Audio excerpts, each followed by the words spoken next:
What's up, motherfuckers? Skulls here.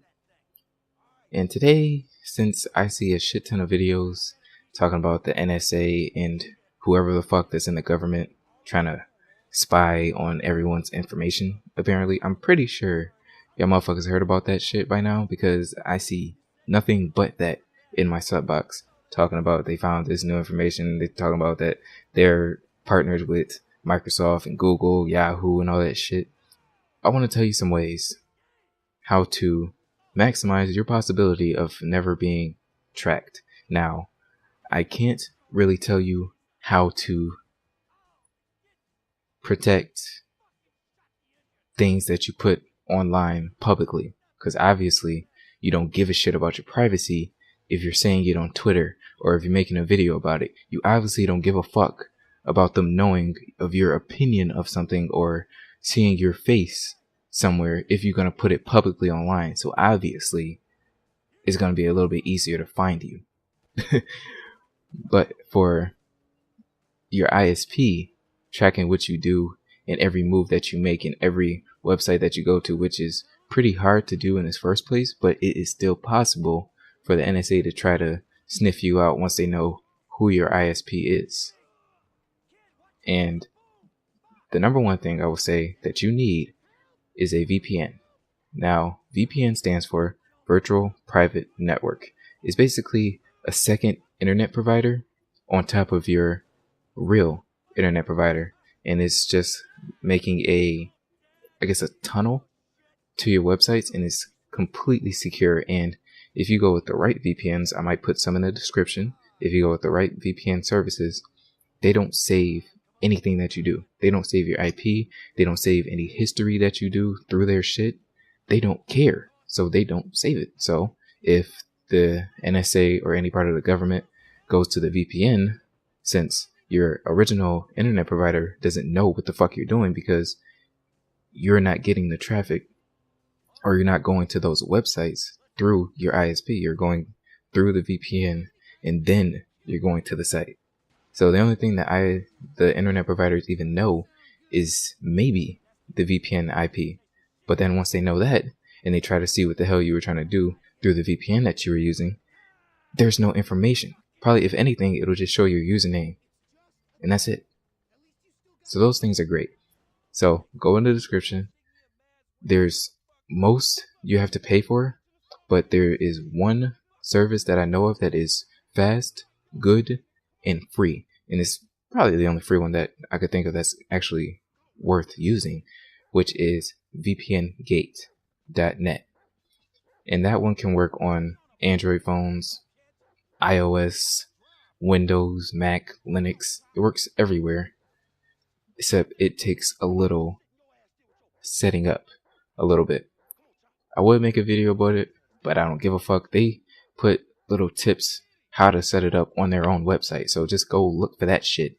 But they just have a whole list of free VPN services, kind of people voluntarily letting some servers go for VPN use. Secure? I believe so. I don't really fucking know. But hey, it's free. It's fucking free, so don't complain. Okay? And with Windows, you can have a program that will automatically refresh with the VPNs that you want and what you need, how fast they are. Most are from Japan, but they're still fairly fast for the people in the US. Now let me get off of that. Now you know the VPNs. Use the VPNs. Second thing is the certain browser that you use. And what I recommend is something called Tor, which is Tor. And it's basically a type of browser that constantly reroutes your request for a website through a shit ton of computers. So it is damn near impossible to track. Now, even though there is rumors that the NSA has kind of cracked the code of Tor, I still recommend it because it still is that little extra step that the government has to do to find what you are doing. As well as if you use a VPN on top of that, you're super secure. Like, that's probably the most secure way to surf online or download whatever you want. Except the only problem is if you do the free version of the VPNs as well as using Tor, it's a little slow.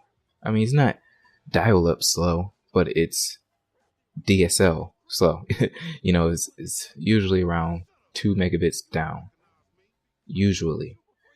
Maybe higher, but unless you live in Japan, you're not going to really get that really fast speeds that you probably have right now.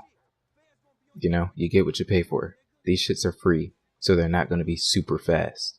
There's probably a possible way to get them fast, but not for long. So you got to pay for quality, and it's only like $4 or $5 a month. Just drop it for a month if you want to go really stupid on your porn and your illegal downloads for a month. Just drop $5 and you're good.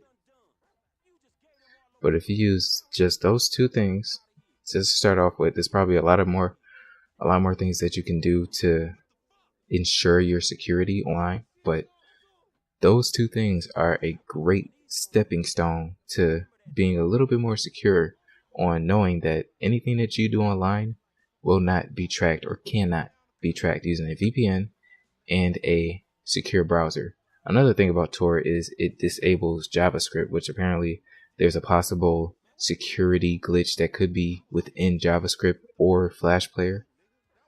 I think you could get Flash Player working. Of course, you can always enable whatever you want in the Tor browser, but the more shit that you add, the less secure it becomes. So you got to keep that in mind. But if you do these two things, you'll be pretty damn secure. Just don't worry about anything. It'll be a little slow, but it'll be worth it if you're doing possible illegal shit. Then no one will know. But anyways, motherfuckers, that's it. Hit 'em up.